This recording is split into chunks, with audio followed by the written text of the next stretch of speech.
오늘 저희들이 살펴볼 본문은 에베소서 5장 18절로 20절 말씀입니다. 에베소서 5장 18절로 20절 말씀. 하나님 말씀입니다. 술 취하지 말라. 이는 방탕한 것이니 오직 성령으로 충만함을 받아라. 시와 찬송과 신령한 노래들로 서로 화답하며 너희의 마음으로 주께 노래하며 찬송하며 범사에 우리 주 예수 그리스도의 이름으로 항상 아버지 하나님께 감사하며 아멘. 우리는 지난주에 15절로 17절 말씀을 통하여 어리석은 자와 지혜로운 자에 대해서 공부했습니다.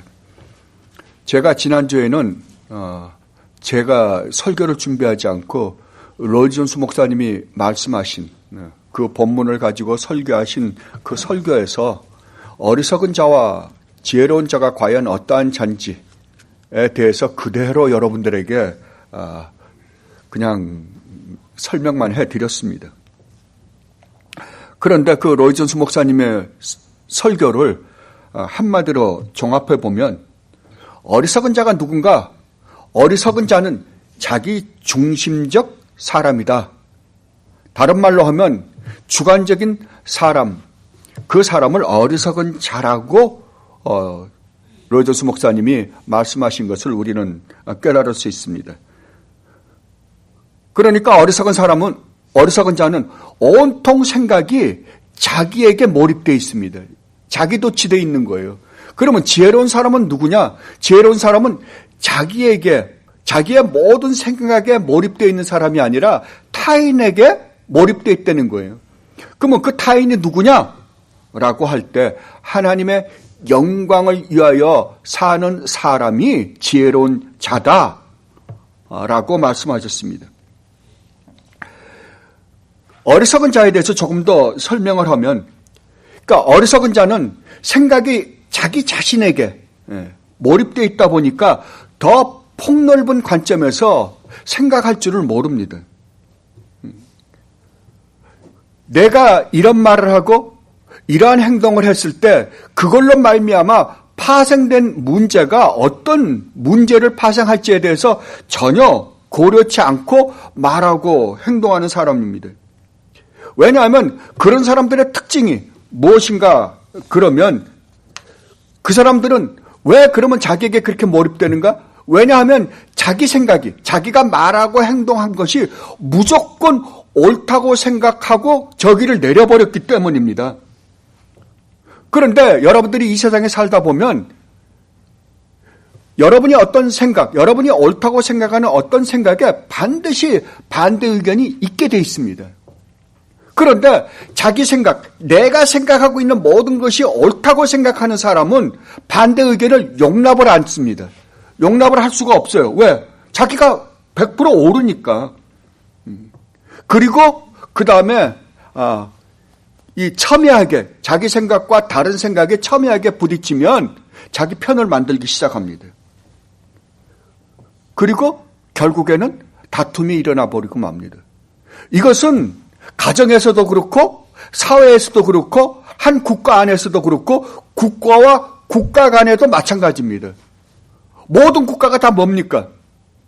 자기 나라의 유익.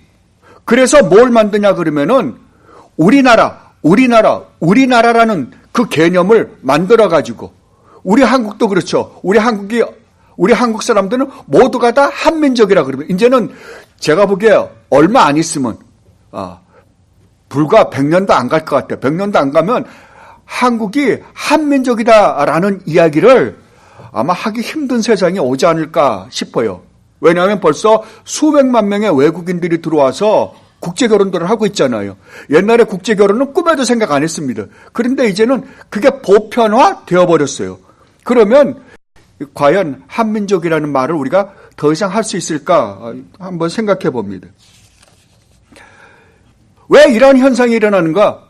이것은 타락한 인간의 본성이기 때문에 그렇습니다. 타락한 모든 인간, 아담의 후예로 태어난 모든 인간은 이기적입니다. 이기적일 수밖에 없습니다. 왜요? 아담이 어떻게 해서 타락했어요? 자기가 하나님이 되고 싶어서, 자기가 왕이 되고 싶어서. 그러니까 모든 인간은 자기가 왕이 되지 않고 자기가 하나님이 되지 않으면 견디질 못합니다. 그러니까 다툼이 일어날 수밖에 없어요. 왜? 나를 왕으로 인정해 주지 않으니까요. 그런데 이러한 현상은 세상에서만 일어나지 않습니다. 교회에서도 똑같이 일어납니다. 왜냐하면 우리가, 여러분 분명하십시오. 저희가 교회론에 대해서 공부할 때 이 세상에 눈에 보이는 교회와 눈에 보이지 않는 교회가 있다 그랬습니다. 눈에 보이지 않는 교회는 그건 영원하고 완전한 교회입니다. 그러나 우리는 지금 눈에 보이지 않는 교회를 보는 게 아니라 눈에 보이는 교회를 보잖아요. 눈에 보이는 교회를 보기 때문에 눈에 보이는 교회 안에는 반드시 알곡과 가라지가 있습니다. 그건 어느 교회든지 마찬가지입니다. 이 세상에 존재하는 모든 교회는 알곡과 가라지가 있습니다. 그리고 또 그 안에 신앙이 연약한 사람이 있습니다. 자, 그러면 우리가 첫째로 어떤 교회가 참 교회냐라고 할 때 우리 개혁주의에서 그 교회가 참된 교회인지 아닌지를 구분하는 구분법을 여러분들이 이미 다 외우셨습니다. 그죠? 첫 번째는 뭐예요? 하나님의 말씀이 올바로 선포되는 교회. 만약에 하나님 말씀이 올바로 선포되지 않는다고 한다면 그것은 참된 교회가 아닙니다. 만약에 하나님의 말씀을 잘못 전하거나 하나님의 말씀을 왜곡되게 전하는 교회라고 한다면 그 교회가 어떠한 교회가 되었든지 간에 우리는 인정할 수가 없습니다. 그래서 우리가 서로가 같이 함께 어울려서 신앙생활을 할 수 있는 것은 우리가 같은 신앙을 고백할 때만 가능합니다. 왜 우리 개혁주의에서 로이준수 목사님이 그렇게 WCC를 부정했냐 그러면은 같은 신앙을 고백하지 않은 사람들도 몽땅 모아서 그저 교회라는 이름으로 서로가 서로를 용서하고 서로가 서로를 사랑하고 그냥 덮어두면서 가자라고 했기 때문에 그렇습니다. 안 된다는 거죠. 교리가 다르면 어차피 서로 다른 것을 믿고 있는 사람들이에요. 그죠? 불교와 기독교가 왜 다릅니까? 믿는 대상이 다를 뿐만 아니라 교리가 다르기 때문에 그렇습니다. 기독교도 똑같습니다. 같은 하나님, 같은 예수님을 믿는 것 같아도 달라요. 여러분, 유대인들이 하나님을 안 믿습니까? 여호와 하나님을 안 믿어요? 믿습니다. 그러면요, 이슬람교는요? 예, 그들도 여호와 하나님을 믿습니다. 그런데 왜 우리가 기독교와 그들을 구분합니까? 예, 그들이 부르고 있는 여호와 하나님과 우리가 부르고 있는 여호와 하나님이 다르기 때문에 그래요. 그러면 기독교도 똑같습니다. 모두가 다 예수의 이름을 부릅니다. 그러나 그 예수가 서로 그들이 예수 그리스도의 이름을 부르기는 하지만 그 내용이 서로 다르니까 함께 갈 수가 없는 거예요. 그래서 캐톨릭과 우리가 같이 갈 수가 없는 거고 우리와 정교회가 같이 갈 수 없는 거고 우리 개신교 안에서도 또 같이 갈 수 없는 부류들이 상당히 많습니다. 그런데 저희 개혁교회에서 그렇게 교리에 대해서 공부했는데도 불구하고 참 사람들이 마음이 너그러운 건지 아니면은 사랑이 주님보다 더 많아서 그런지는 모르지만 그냥 다 인정해 주자라고 하는 사람이 굉장히 많습니다. 아닙니다. 저는 절대 그렇지 못합니다. 만약에 저는 제가 알고 있는 이 교리, 내가 우리 믿음의 선배들로부터 전수받은 웨스트민스터 신앙고백이나 하이델베르그 요리문답이나 벨직 신앙고백이나 우리와 같은 신앙고백을 하지 않는다면 저는 절대 인정할 수가 없습니다. 왜냐하면 저에게는 이것이 목숨이 걸려있는 일이기 때문에 그렇습니다. 그래서 저는 사수할 겁니다. 그래서 같은 신앙을 고백하지 않으면 우리는 어차피 같은 길을 갈 수가 없습니다. 나중에 하나님 나라 가면 하나님이 판단해 주시겠죠. 그러나 제가 항상 여러분들에게 말씀드리기를 이 성경이 아니고는 이야기하지 말라 그럽니다. 왜냐하면 우리의 생각은 언제든지 틀릴 수 있기 때문에 그렇습니다. 아니 우리 생각은 언제든지 틀릴 수 있는 게 아니라 아까 여러분들 죄 고백했잖아요. 뭐라고요? 여러분들 정말 그 죄 고백이 여러분의 고백입니까? 여러분은 정말로 머리끝에서부터 발끝까지 여러분들은 부패하고 타락하고 썩었다는 걸 정말 인정을 하십니까? 만약에 여러분이 머리끝에서부터 발끝까지 죄송합니다. 문드러진 존재들이라고 한다면 여러분에게서 나올 수 있는 건 뭐밖에 없습니까? 선한 것이 나올 수 있겠습니까? 없습니다. 여러분이 아무리 여러분의 생각이 옳다고 생각하다 하더라도 여러분의 생각은 다 썩은 생각들입니다. 여러분에게서 나올 수 있는 건 선한 거 아무것도 없습니다.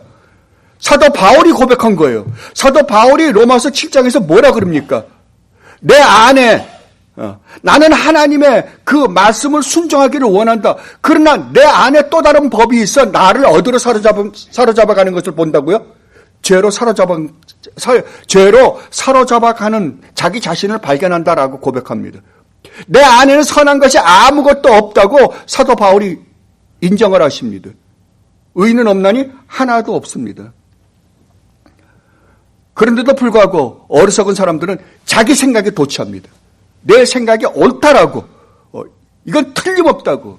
그래서 나와 반대되는 내 생각을 인정하지 않는 사람들을 거절해버리고 맙니다. 이것을 로이 존스 목사님이 어리석은 자의 표징이다라고 말씀하셨습니다. 그래서 이들은 하나님의 영광보다는 자기의 생각이 더 먼저입니다. 정말 위험한 겁니다. 저는 가끔가다 그 생각을 해봐요. 조나단 에드워즈 목사님이 그 교회에서 23년을 심호하셨습니다.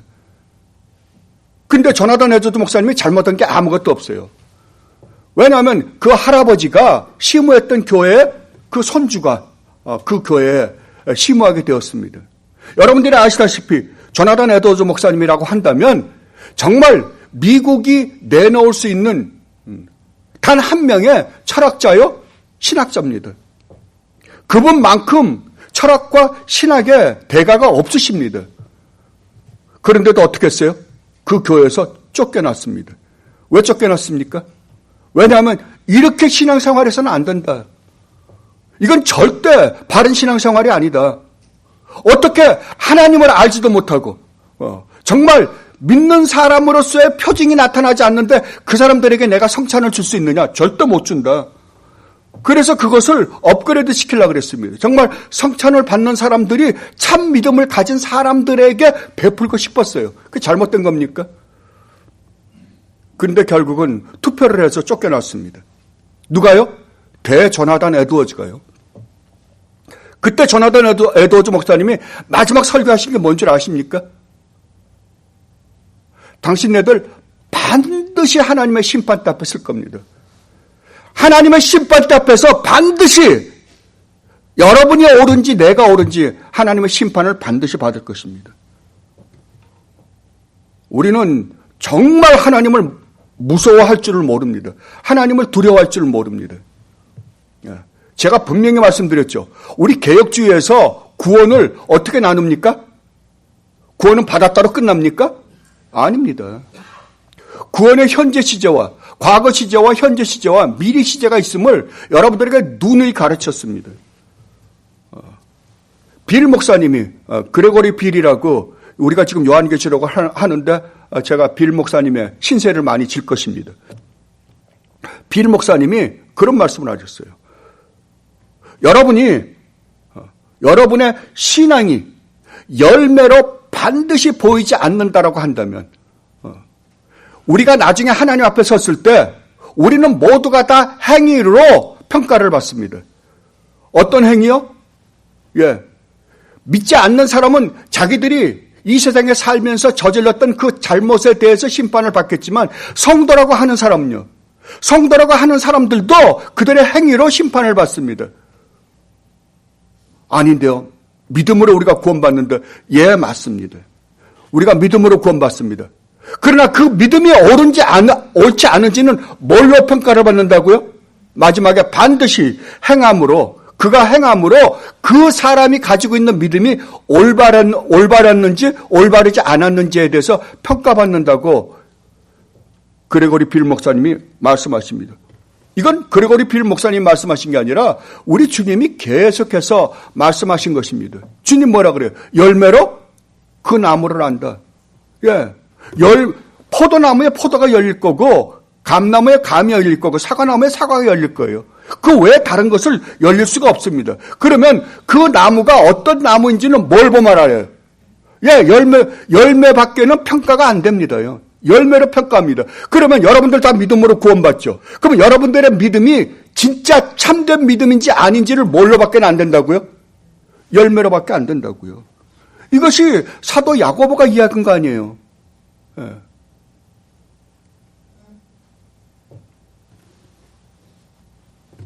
영혼이 없는 몸이 죽은 몸이다. 너희가 참된 믿음을 갖고 있는지, 참된 믿음을 갖고 있지 않는지는 뭘로 판가름 난다? 행위로 판가름 난다. 라고 말씀하십니다. 항상 이것을 염두에 두고 신앙생활 하는 사람들을 지혜로운 자라 그러고요. 그걸 염두에 두지 않고 자기 생각, 자기의 감정에 충실해서 신앙생활 하는 사람들을 어리석은 사람이다 라고 로이 존스 목사님이 말씀하셨습니다. 그러므로 어리석은 사람은 항상 자기 자신이 중심이에요. 그러나 지혜로운 사람은 항상 공동체의 유익을 위해서 말하고 행동하는 사람입니다. 여러분, 분명히 여러분 기억해 두십시오. 이 교회 안에는 비록 여기서 아무리 올바른 복음이 전파된다 하더라도 두 종류의 사람밖에는 없습니다. 어떤 사람이요? 하나님의 백성이든지 하나님 백성이 아니든지 알곡과 가라지밖에 없습니다. 여러분들은 항상 내가 알곡인지 가라지인지 매번 점검해서 가십시오. 매번 여러분의 신앙을 점검해 가는 사람이 진짜 알곡입니다. 가라지는 점검을 안 해요. 다른 말로 하면 회개를 안 한다고요. 제가 항상 말씀드리죠. 회개가 없는 순간 여러분의 신앙이 가짜라는 것이 금방 드러날 거예요. 그래서 조나단 에드워즈 목사님이 이렇게 말씀하셨습니다. 우리가 믿음으로 의롭게 되는 것은 단 한 번이다. 단 한 번의 역사다. 그러나 이 믿음으로 의롭게 되는 역사가 참된 믿음으로 말미암아 의롭게 된 것이라고 한다면 죽는 날까지 뭐다? 이신칭의는 계속해서 연속될 것이다. 예. 회개와 믿음이 계속해서 죽는 날까지 고백되어질 것이다 라고 조나단 에드워즈 목사님이 말씀하셨습니다. 여러분 정말 기억해 두시기 바랍니다. 이것이 로이 존스 목사님이 지난주에 저희들에게 가르쳐 주신 말씀이었습니다. 그리고 사도 바울은 18절에서 이렇게 말씀하십니다. 술 취하지 말라. 이는 방탕한 것이니 오직 성령으로 충만함을 받으라. 자, 여기에서 사도 바울은 술 취하는 것과 성령 충만이 무엇인지에 대해서 지금 비교하면서 설명을 하십니다. 제가 이 말씀을 드리기 전에 여러분들이 오해하고 있는 것 중 하나, 성령 세례와 성령 충만이 무엇인지에 대해서 간단하게 설명해 드리도록 하겠습니다. 왜냐하면 오늘날 수많은 사람들이 이것에 대해서 헷갈려 하기 때문에 그렇습니다. 오죽하면 성령 세례를 두 번째 축복이라고 가르치는 분들까지도 있기 때문에 제가 여러분들에게 간단하게나마 설명해 드리려고 합니다. 아주 쉽습니다. 성령 세례는 한 번밖에 안 받습니다. 하나님이 여러분을 구원하시기 위하여 제일 먼저 어떤 일을 벌리셔야 되냐 그러면 성령 하나님이 여러분 안에 들어오셔야만 합니다. 여러분 안에 들어오셔서 허물과 죄로 죽었던 여러분을 살리시고 여러분들로 하여금 하나님의 말씀을 듣게 하고 믿게 하고 깨닫게 해서 신앙 고백을 하게 하는 거예요. 그러면 성령 하나님이 먼저 여러분에게 역사하지 않고 여러분들이 예수를 믿을 수 있는 방법은 없습니다. 그것을 성령 세례다라고 이야기합니다. 다른 말로 하면 그건 성령의 내주죠. 또 다른 말로 하면 성령의 인치심이다라고 이야기할 수 있습니다.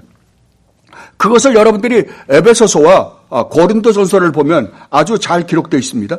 그 안에서 너희도 진리의 말씀 곧 너희의 구원의 복음을 듣고 그 안에서 믿어 약속의 성령으로 인치심을 받았다.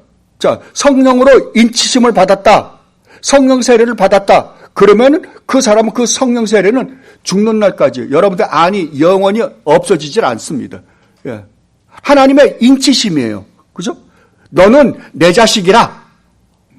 하나님의 소유임을 인증해 주는 거예요. 그리고 에베소서 4장에서 이렇게 말씀하십니다. 하나님의 성령을 근심하게 하지 말라. 그 안에서 너희가 구원의 날까지 인치심을 받았다. 그러니까 인치심이 어디까지 끌고 가요? 구원의 날까지. 우리 주님이 오시는 재림 때까지 끌고 갑니다. 그리고 고린도 전서에 보면 우리가 유대인이나 헬라인이나 종이나 자유인이나 다 한 성령으로 세례를 받아 한 몸이 되었고 다 한 성령을 마시게 하였느니라. 이건 고린도전서 12장입니다. 근데 어떻게 타이프가 잘못된 것 같으네요. 그러므로 참된 성도, 여러분이 진실된 성도라고 한다면 여러분 안에는 누가 계세요? 예, 성령 하나님이 계십니다. 여러분은 모두가 다 성령 세례를 받으신 분들입니다. 왜냐하면 성령 세례를 받지 않고 여러분들이 참되게 예수님을 여러분의 주여 그리스도로 고백할 수 있는 방법이 없기 때문입니다. 이것에 대해서 에스겔과 사도 요한과 사도 바울이 아주 이야기를 잘했습니다.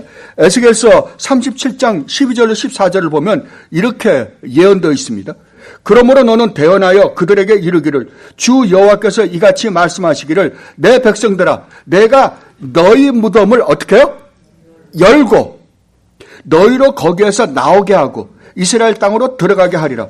내 백성들아 내가 너희 무덤을 열고 너희로 거기서 나오게 한즉 너희는 내가 여호와인 줄 알리라. 내가 또 내 영을 너희 속에 두어 너희가 살아나게 하고 내가 또 너희를 너희 고국 땅에 두리니 나 여호와가 이 일을 말하고 이룬 줄을 너희가 알리라. 여호와의 말씀이니라. 지금 여기서 에스겔을 통하여 하나님께서 아주 놀라운 선포를 하십니다. 이 세상에 모든 하나님의 창세전에 택하신 백성들은 지금 어떤 상태에 있다고요? 죽어 있는 상태라고요. 무덤에 묻혀 있는 상태예요. 그럼 무덤에 묻혀 있는 상태가 죽어 있는 사람이 스스로 살아날 수 있는 방법이 있어요? 없습니다. 그럼 어떻게 해야 돼요?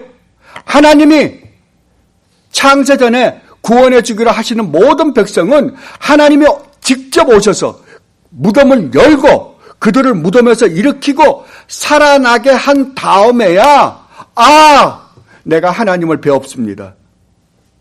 하나님을 알게 되었습니다. 라고 신앙 고백을 한다는 거예요. 그러니까 신앙 고백을 할 때에는 이미 그 전에 뭐가 전제된 거예요?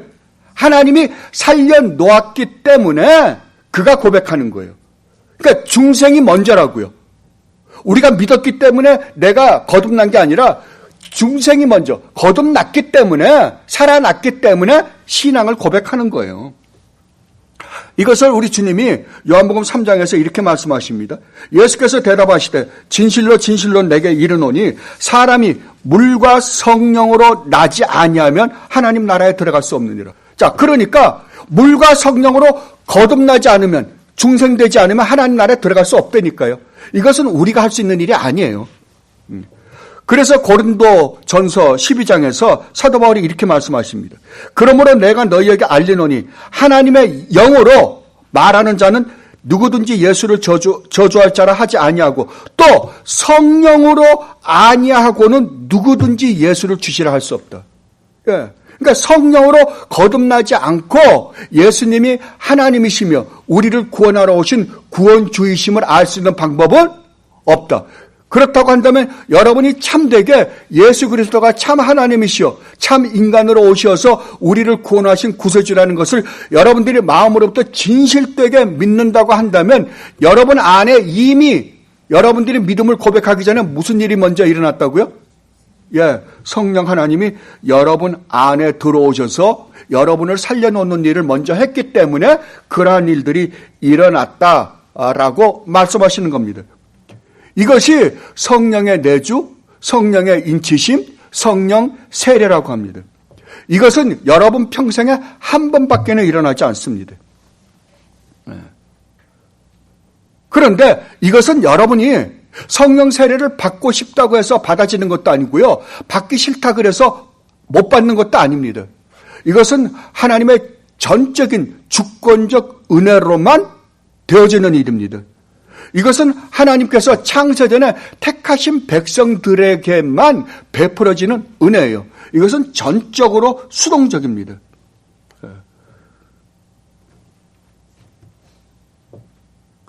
그래서 이 성령 세례, 성령 하나님이 우리 안에 오신 것은 아까 우리가 살펴봤던 것처럼 구원의 날까지 성령 하나님은 우리와 함께 하실 것입니다. 아니, 어떤 면에서는 영원히 함께 하십니다.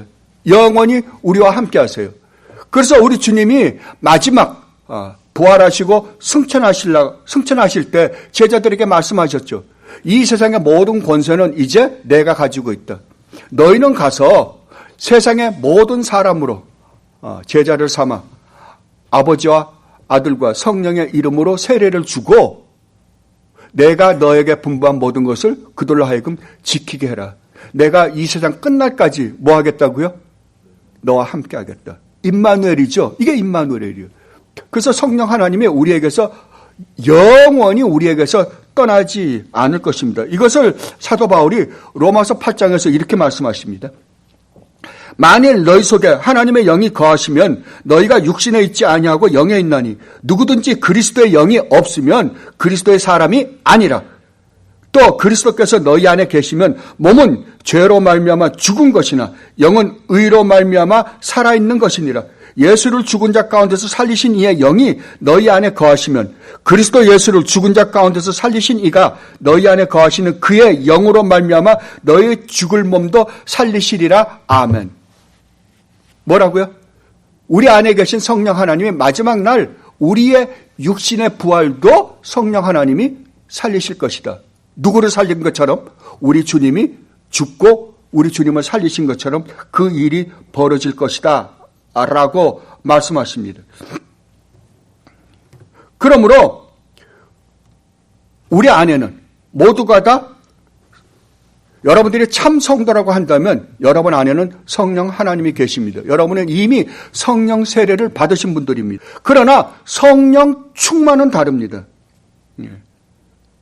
성령 충만은 우리 안에 계신 성령님이 우리 안에서 이제부터 일을 하십니다.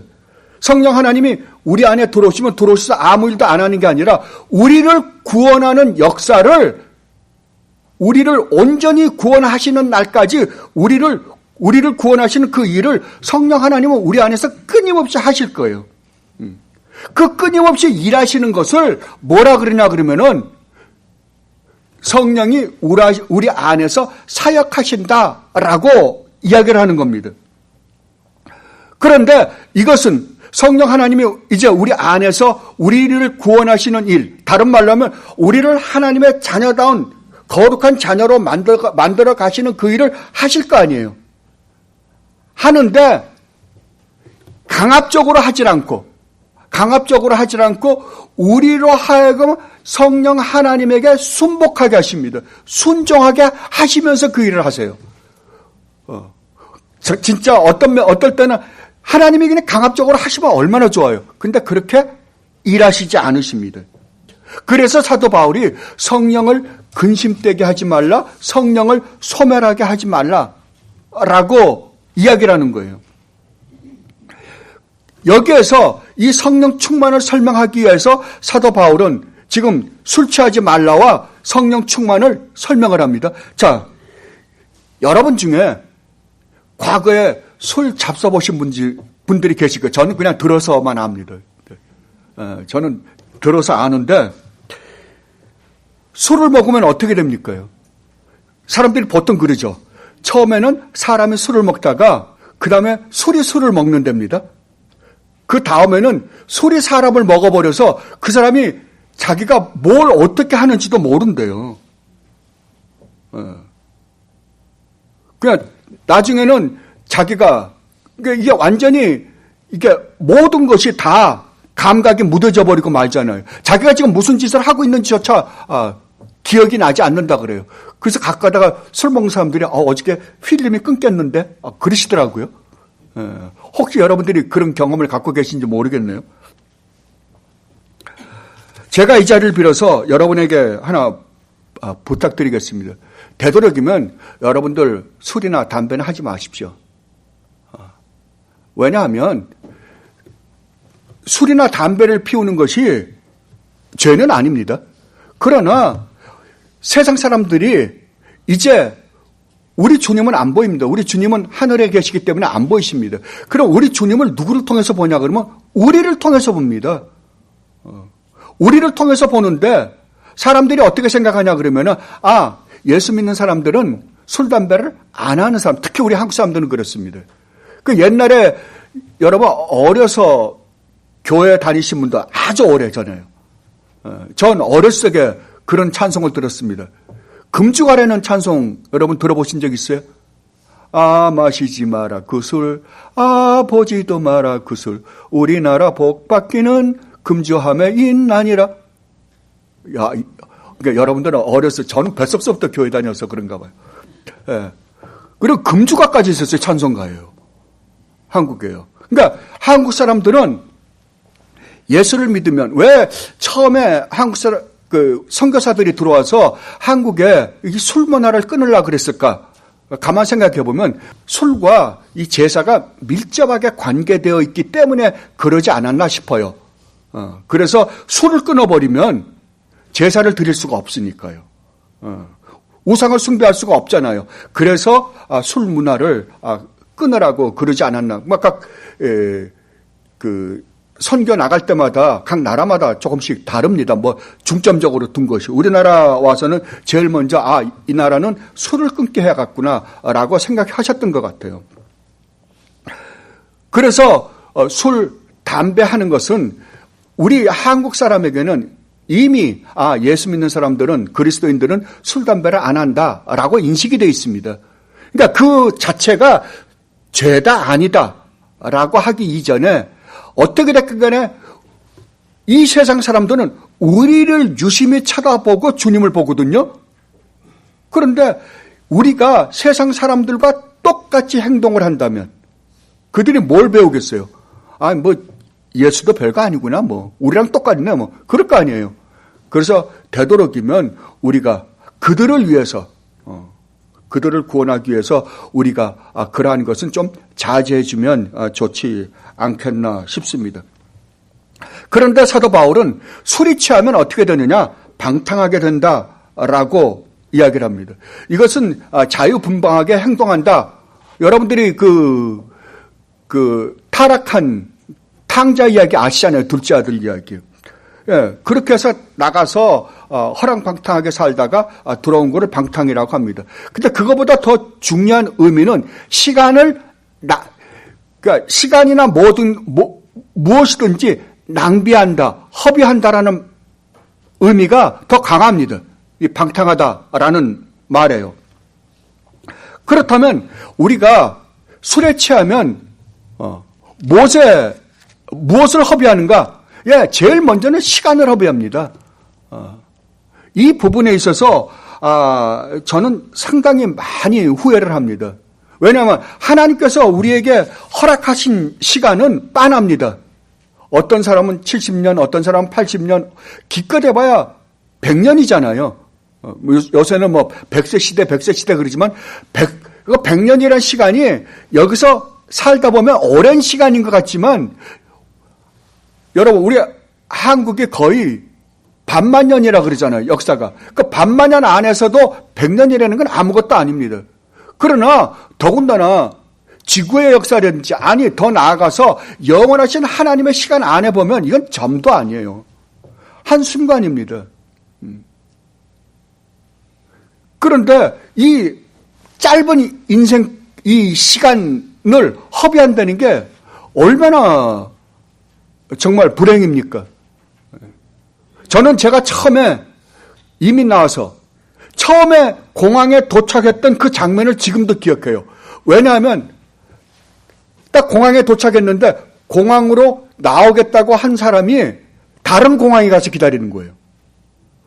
왜냐하면 브라질은 이상하게도 큰 도시에 그 국제공항에 있는 게 아니라 상파울로가 제일 큰 도시잖아요. 큰 도시에서 한 130km 떨어진 곳에 국제공항이 있어요. 거기는 거의 그냥 황량한 그 무슨 시골 그 공항처럼 그렇게 생긴대요. 근데 저는 글로 내렸고 기다리는 사람은 상파울로 공항에서 기다리고 100몇십 킬로인데 말은 한마디도 모르는데요. 그때 장면이 지금도 생생합니다. 그래서 그때만 해도 워낙 사람들이 순진하니까 그냥 돈은 바꿔가지고 브라질 돈 바꿔가지고 무조건 택시 잡아 타고 주소만 보여주고 거기서 100몇 킬로를 택시 타고 들어왔어요. 그 사람이 상파울로의 주소를 모르니까 이 사람 저 사람한테 물어가면서 기어코 찾아다 줬어요. 그리고 이렇게 돈을 펼쳐주니까 자기가 빼갈 만큼만 빼가고 얼마나 순진합니까? 그때만 해도. 그게 어저께 같은데 벌써 50년이에요. 벌써 50년이라고요. 근데 그게 그 시간이 어떻게 지나간지 모르게요. 여러분 가만히 생각해 보세요. 여러분 지금까지 어떤 분들은 40대, 50대, 60대, 70대 이렇게 계시겠지만 여러분 가만히 한번 생각해 보세요. 지금 여러분 생각해 보면 그 시간이 쏜살같이 왔습니다. 근데 그 시간을 내가 어떻게 보냈는가 보면 정말 가치 없이 보낸 것 같아요. 딱 술 취한 사람이 시간을 보낸 것과 같은 정말 헛된 시간이 거의 다예요. 제가 가장 후회스러운 것 중에 하나가 그거예요. 그러니까 하나님을 모르고 이 세상 사는 사람들의 모든 시간은 어떠다고요? 헛되다고요. 헛돼요. 예, 허비하는 시간입니다. 그리고 술 먹는 사람들은 술이 취하면 에너지를 허비하고 그 다음에 우리의 이성적 사고 능력이 없어져 버립니다. 그러니까 사람들이 술을 먹고 나면 용기가 생긴다 그러죠. 그 바보 같은 짓이잖아요. 근데 용기가 생기는 게 아니에요. 이성이 마비돼서 그런 거예요. 그건 양심이 마비되고 이성이 마비돼서 그런지 그건 용기가 아니에요. 진짜 용기는 술 안 먹었을 때 나오는 게 용기지 그건 용기가 아닌데도 불구하고 용기라고 착각을 해요. 그리고 사람이 계속해서 술을 먹으면 무기력해집니다.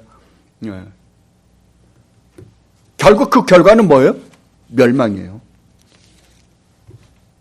그게 이 세상 사는 사람들과 다를 게 아무것도 없어요. 그러니까 사도 바울이 술 취한 사람을 예를 들었지만 그 술 취한 사람이 누구냐 그러면은 하나님을 모르고 사는 이 세상의 모든 사람은 다 그렇게 헛된 시간, 하나님께서 우리에게 주신 이 귀한 시간들을 헛되이 보낼 수밖에 없다라고 지금 이야기하고 있는 것입니다. 여러분이 신문에 사회면 같은 데 보면 참 안타까운 것들이 너무 많습니다. 얼마나 이 세상이 헛된 세상인가를 보려면 여러분들 사회면을 보면 금방 알 수 있어요. 정말 헛돼요. 소망이 없어요. 사람들이 그러잖아요. 내가 살기 위해서 먹는지 먹기 위해서 사는지 모르겠다고요. 그게 뭡니까요? 아무것도 지금 이 세상에서 소망이 없다는 거잖아요. 그냥 생명이 있으니까 사는 것이다. 그 말이잖아요. 그게 사는 겁니까? 그건 사는 것이 아닙니다. 사람이 정말 살려면 뚜렷한 목적이 있어야 돼요. 그런데 그 목적이 분명한 목적이어야 되잖아요. 근데 이 세상에는 참된 목적이 없어요. 자, 내가 좋은 학교 가서 성공하는 게 목적이다. 성공하고 남은요? 없어요. 남는 게 없다고요. 내가 돈을 많이 버는 게 목적이다. 그 돈을 벌고 남은요? 남는 거 아무것도 없습니다. 그 돈 가지고 쓰지도 못합니다, 자기가. 열심히 일하느라고 여기까지 목적이라고 해서 돈을 열심히 벌고 나니까 그때는 이미 다 몸도 망가지고 다 망가져서 남는 거 아무것도 없어요. 그러면 우리가 이 세상을 무엇을 목적으로 살아야 되는가? 무엇을 목적으로 살아야 된다고 생각해요? 영원히 없어지지 않을 것을 목적으로 사는 것 외에 참된 목적은 없습니다. 그러면 영원히 없어지지 않을 건 뭐예요? 하나님밖에 아니 계십니다. 하나님밖에 아니 계세요. 그러면 그 삶을 위해서 내가 성령 하나님의 우리 안에서 역사하시는, 그래서 그 영원한 하나님을 목적으로 살아가게 하기 위해서 우리 안에서 성령 하나님이 역사하시는데, 그 성령 하나님이 역사하시는 그 역사를 순종하면서 그 하나님의, 성령 하나님의 지배를 받고 그 말씀에 순복하며 살 때에, 그 지배를 받고 그 성령 하나님의 그 역사 안에서 살 때 우리의 삶을 성령 충만한 삶이다 라고 이야기하는 거예요. 이것은 수동적으로 오지 않습니다. 여러분이 가만히 있어도 오는 게 아니에요. 이것은 반드시 여러분이 여러분 안에서 역사하시는 성령 하나님의 그 역사에 따라서 여러분들이 순종해야만 합니다. 그래서 사도 바울이 성령을 근심되게 하지 말라, 성령을 소멸하지 말라라고 말씀하셨던 것입니다. 그러면 우리가 성령 충만함을 받기 위해서 첫 번째로 해야 되는 게 뭔가? 여러분은 죄와 피 흘리기까지 싸워야 됩니다. 이 죄가 가장 무섭습니다. 그래서 이사야서 59장에서 이렇게 말씀하십니다. 오직 너희 죄악이 너희와 너희 하나님 사이를 갈라놓았고 너희 죄가 그의 얼굴을 가리어서 너희에게서 듣지 않으시게 함이니라. 여러분들이 죄를 지어보면 압니다. 여러분들이 조그마한 죄라도 하나님이 하라는 걸 하지 않고 했을 때는, 하지 말라는 걸 했을 때는 여러분 양심에 정말 평안이 없어요. 힘들어요. 그리고 하나님 앞에 나가려면 죄송스럽기도 하고 부끄럽기도 하고 내가 무슨 체면에 또 그 앞에 나가나, 그죠?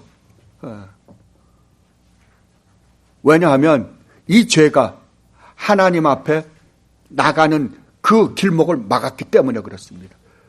그래서 여러분들이 성령 충만한 삶을 살려면 여러분들은 반드시 이 죄와 심각하게 싸워야 됩니다. 그리고 여러분들은 반드시 하나님의 말씀을 주야로 묵상해야 됩니다. 이게 시편 1편에서 한 이야기잖아요. 하나님의 말씀, 이 말씀이 여러분 안에서 살아있지 않으면 여러분 절대 성령 충만할 수가 없습니다.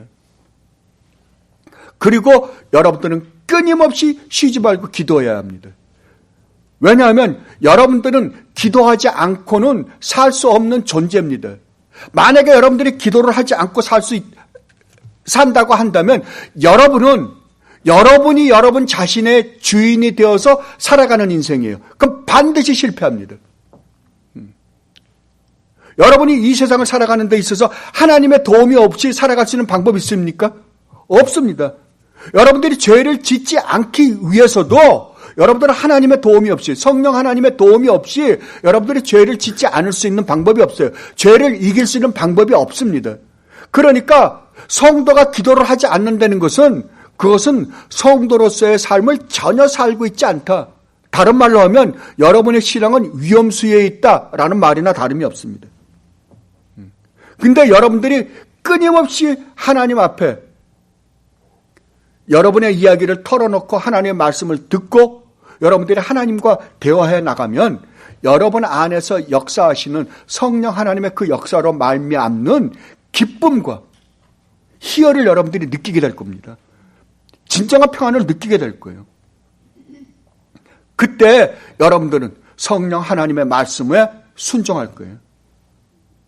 말씀에 순종한다는 것은 성령 하나님께 순종한다는 말에는 마찬가지예요. 왜요?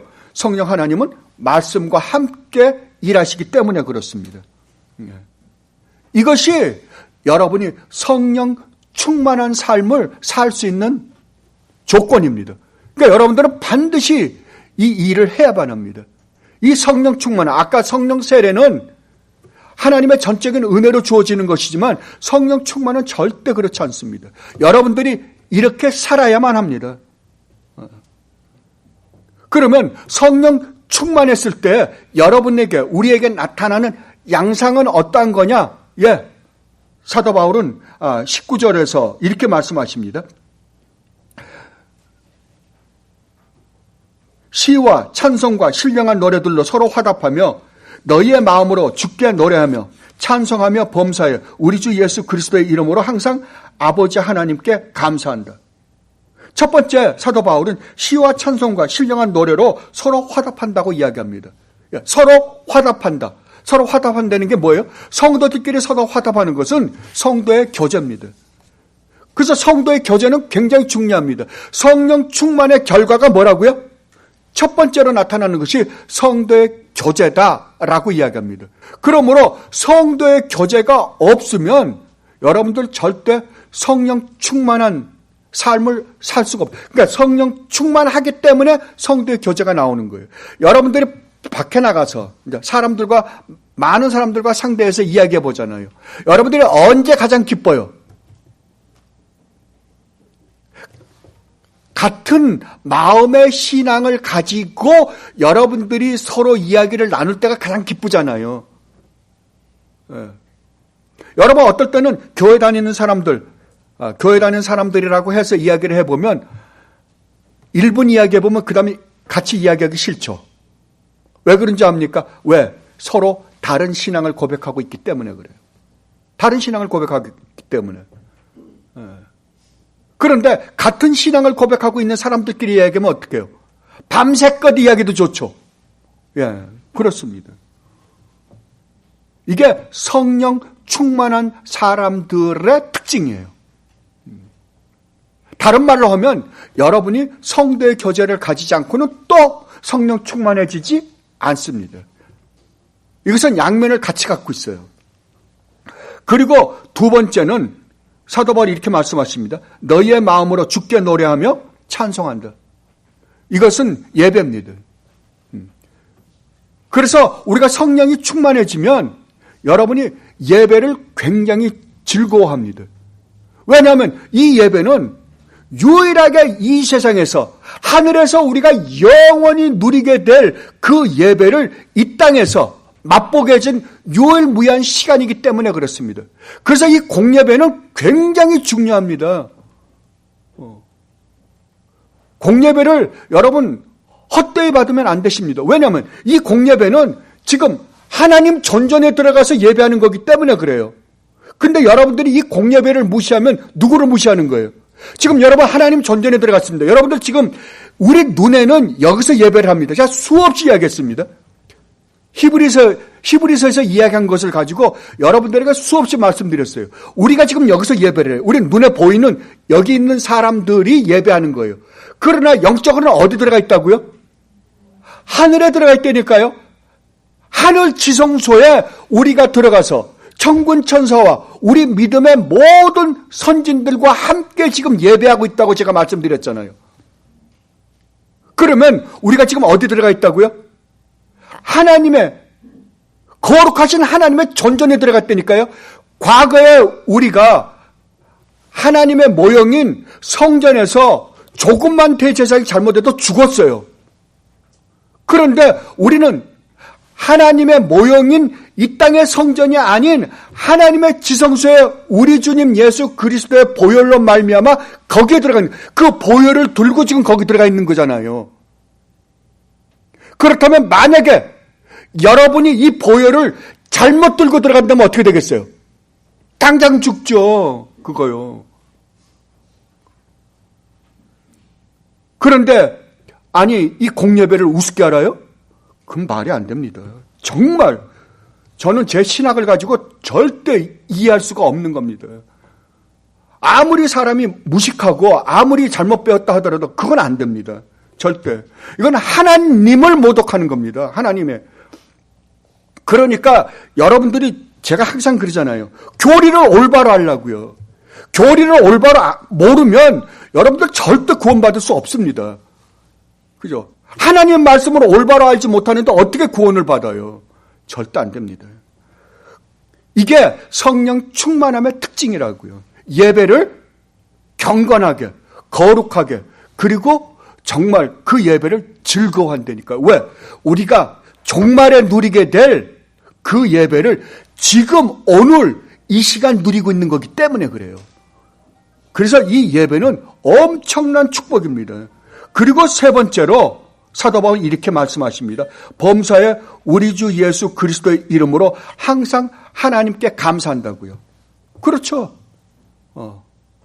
정말 여러분들이 하나님의 이 놀라운 은혜와 사랑을, 아까 제가 그랬죠. 찬송가 405장을 여러분 마음으로부터 진실되게 부르실 수만 있다면, 제가 소원이라고요.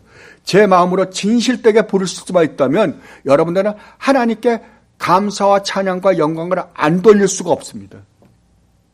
나 같은 죄인 살리신 그 주님의 그 은혜가 이렇게 놀랍단 말인가.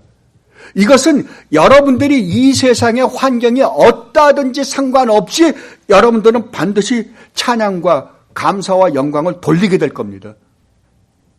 왜요?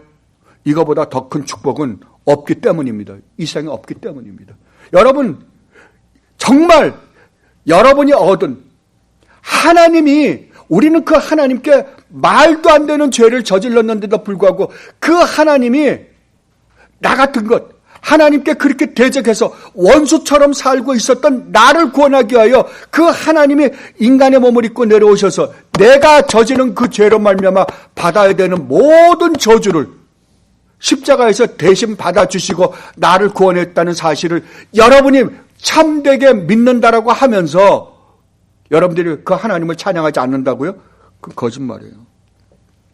그건 거짓말이라고요. 여러분의 환경과 상관없이 여러분은 감사와 찬양과 영광을 돌릴 수밖에 없을 것입니다.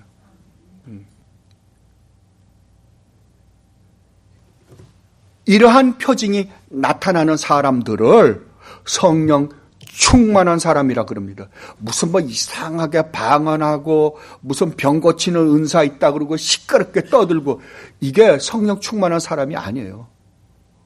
성령 충만한 사람은 하나님을 찬양하고 하나님을 예배하고 성도와 교제 나누는 것을 즐거워하고, 그 다음에 하나님께 자기의 전 인생을 걸고 감사하는 사람입니다. 이 축복을 누리며 사는 여러분들이 되시기를 진심으로 바랍니다. 기도하겠습니다. 아버지 하나님,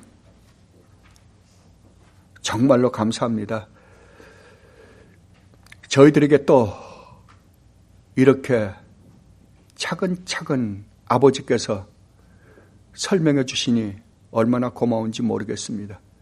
주님, 다시 한번 이 말씀을 듣고 저희들이 잘못한 것 있으면 회개케 하시고, 또 저희들이 그나마도 조금이라도 잘한 것 있다면 주님 저희들 칭찬하여 주시어서 저희들의 삶에서 성령 충만한 삶이 매일매일 매 순간순간 드러나므로 저희 전 인생이 주님을 찬양하고 주님을 기뻐하고 주님께 감사를 드리는 삶을 사는 주님의 귀한 백성들이 되게 하여 주시옵소서. 감사하며 우리 주님 예수 그리스도 이름으로 기도드리옵나이다. 아멘.